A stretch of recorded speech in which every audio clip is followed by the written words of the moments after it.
perguntar para os grandes prêmios Nobel de Economia o que eles acham de Marx, foi um pós-ricardiano menor. Segunda categoria. Porque ele partiu de uma teoria completamente superada, que é a teoria do valor-trabalho. Só o trabalho cria riqueza.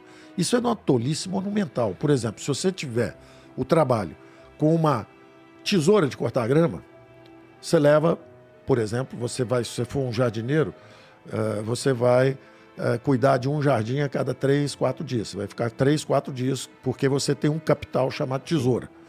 Se você tiver uma máquina de cortar grama e, ao mesmo tempo, uma secretária e, ao mesmo tempo, uma Kombi para levar 3 ou 4 jardineiros, um para cada lugar, eles vão fazer, possivelmente, cada um deles, 3 ou 4 jardins por dia.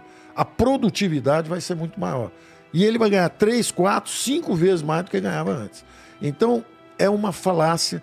E, olha, o mais importante é o seguinte, que esse homem inteligente, que, aliás, viveu às custas dos outros a vida toda, né? Porque ele nunca trabalhou, ele ficava só estudando na biblioteca lá em Londres, escrevendo, inteligente, vivendo às custas. A mulher passando miséria e passando fome.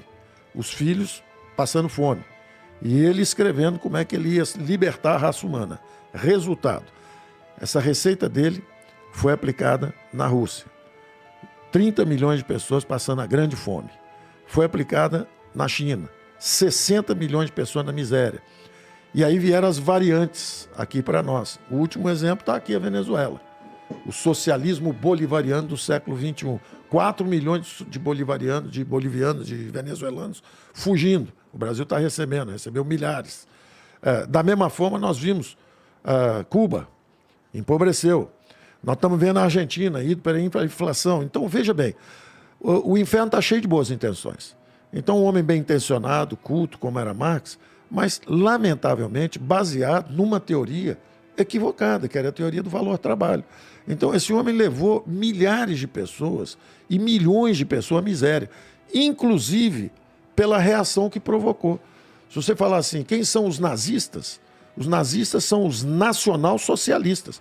O partido nazista, criado na Alemanha, chama-se Partido Nacional Socialista do Trabalhador Alemão.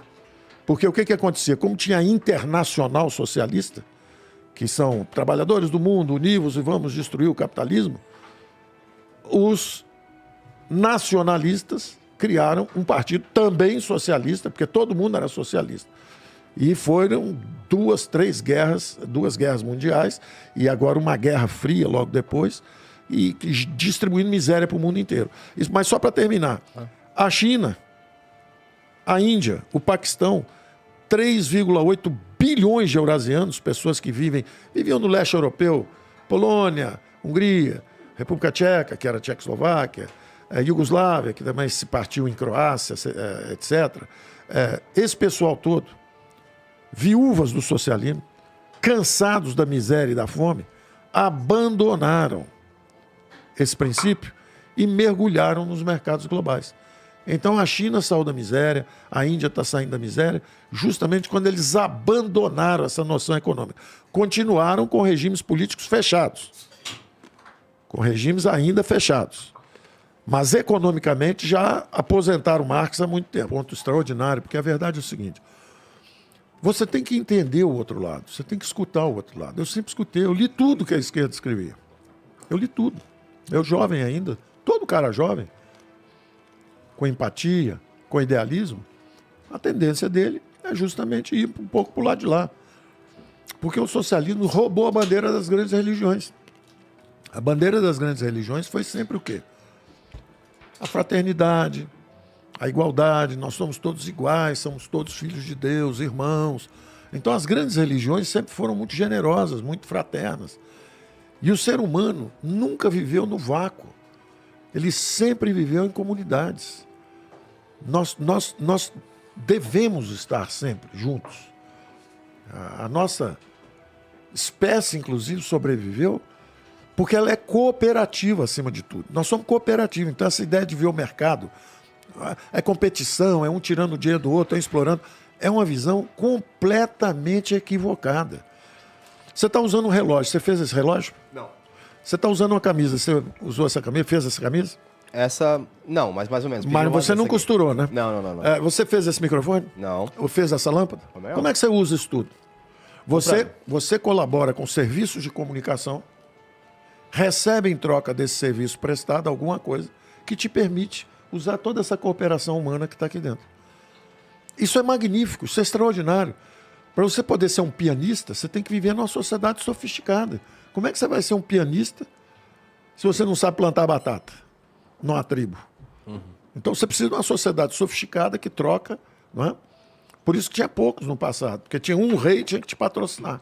Hoje não, qualquer um pode, se for um bom artista. Pode ser pianista, pode ser músico, pode ser cantor. Tem até muito junk sendo vendido por aí e o cara tá bem, tá rico, tá satisfeito, tá feliz.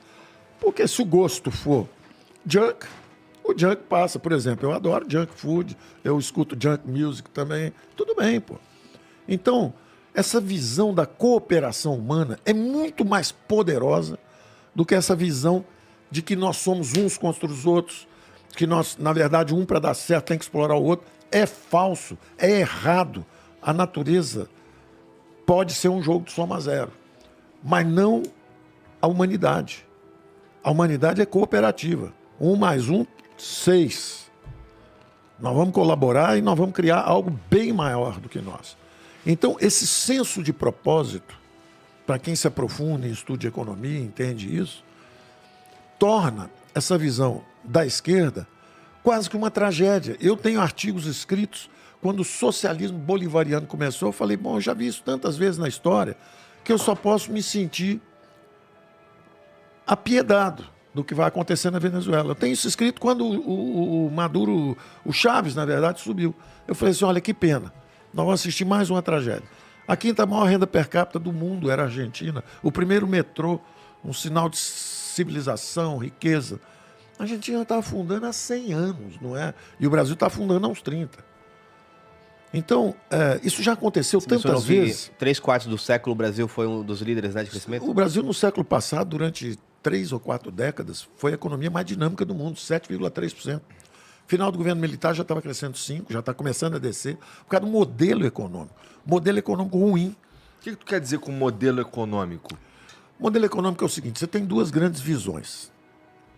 A primeira visão é que acredita que você, o seu poder criativo, a sua capacidade de trabalho, cada um de nós com o que tem, o seu conhecimento. Claro, quanto mais educação, maior a sua capacidade de contribuir pelo conhecimento que você tem. Quanto maior a quantidade de tecnologia embutida no capital, por exemplo, você pode fazer capital cimento, estádio de futebol. Muito bom. Todo mundo se diverte, enche o estádio, etc. Mas, às vezes, com um volume menor de capital, mas numa economia digital, você produz algo mais produtivo do que assistir um jogo de futebol. Tem a diversão nossa, quer ver o futebol, eu adoro futebol, mas tem as coisas que são mais produtivas. Você é flamenguista, né? A tecnologia... Eu sou Flamengo. Acertei, sou Flamengo. Aí, sou Flamengo, sou Mengão, sou Flamengo. Tá de verde mesmo. hoje, viu? Sou Flamengo mesmo. Salve, Verdão. E como eu sou velho, eu vi... Vou te dar um exemplo, hein? Eu adoro o Zico, mas eu levei uns 3 anos, 4 anos para falar assim, não, é super craque. Levei uns 3 ou 4 anos, apesar de ser Flamengo, porque eu tinha ido para fora estudar quando ele surgiu. Quando eu voltei, eu comecei a analisar. Só que eu tinha visto jogar. Na minha geração, quando eu era menino, quem eram os craques? Pelé, Garrincha. Quando eu vi esse pessoal jogar, eu falava, bom, essa turma é fora de série. Aí eu vi o Zico e falei assim, deixa eu examinar. Deixa eu ver se é isso mesmo que estão falando. E aí, falei, é isso mesmo, é muito bom. Mas quem viu o Pelé jogar não aceita qualquer um, entendeu? Então, eu vejo os argentinos às vezes falando, não, porque o Messi é jogador de futebol de salão acelerado, joga bem, faz gol, é bacana, mas não dá para comparar com o Pelé. O Pelé é de qualquer lado, você não sabe com que perna ele batia, jogava com as duas. Batia falta com a direita, com a esquerda, matava a bola no peito, parava no ar, dava bicicleta.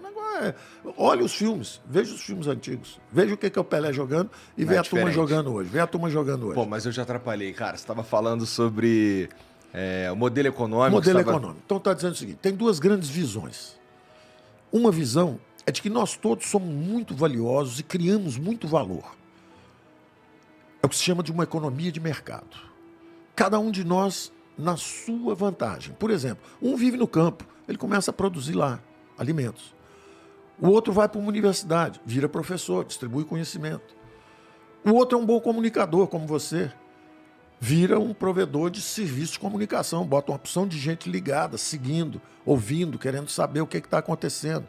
Cada um de nós de um jeito. E nós, como uma comunidade, resolvemos atribuir algumas funções para o governo. Algumas.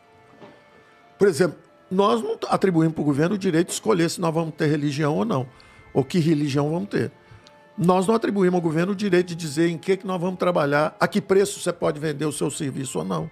Tem uma série de coisas que nós não atribuímos ao governo. Cuidado, porque aí nós vamos discordar um monte. Vamos chegar lá. Não faz mal não, eu vou dizer. Então tem uma visão de mundo que é o seguinte: nós somos cidadãos livres, nós temos talentos que são complementares, nós estamos aqui colaborando uns com os outros, mas precisamos de um governo para criar algumas normas sociais de comportamento, que nós vamos criar juntos. Algumas funções nós vamos atribuir. Por exemplo, nós vamos ajudar os mais frágeis, fiquem para trás. Os que não tiveram oportunidade de se educar, vamos tentar educá-los. Vamos aparar as arestas que ficaram. Alguém que caiu, que está fragilizado, que está com uma deficiência qualquer, não consegue trabalhar. Nós temos obrigação de carregar nossos irmãos. Se você estudar biologia evolucionária, você vai encontrar, às vezes, quando você vai ver datação de carbono, você encontra assim o esqueleto de um símio, de um antropóide, antes de virar o ser humano. Ele com as duas braços, ele teve fratura nos dois braços, nas duas pernas, e ele morreu numa idade avançada. Ele não poderia ter sobrevivido com aquele acidente que ele sofreu quebrando os braços, ele teria que ter falecido. Ele não conseguiria se alimentar sozinho. A tribo cuidou dele. Então a solidariedade, a fraternidade estiveram sempre conosco. Então você ter um governo para ajudar, nota 10, nota 1000. E aí o que acontece? A nossa visão é que nós temos a economia de mercado e temos um governo que cuida justamente dos mais frágeis, das oportunidades, etc. Nós acreditamos que a criação de riqueza, a melhoria, depende da nossa... Inclusive, você pode dizer o seguinte: uma economia de mercado é semelhante à democracia. A democracia é um algoritmo de decisão política descentralizada. É a diferença de um ditador. O ditador é ele que manda em tudo. E ele tem um super-ministro do planejamento que fala assim: eu vou planejar toda a agricultura para os próximos 10 anos, toda a política de semicondutores nacionais, eu vou planejar também toda a nossa política de infraestrutura, eu também vou planejar. É uma farsa. Qualquer ministro do planejamento desse é um farsante. Porque o segredo da humanidade é justamente essa divisão de funções, atribuições, virtudes, etc.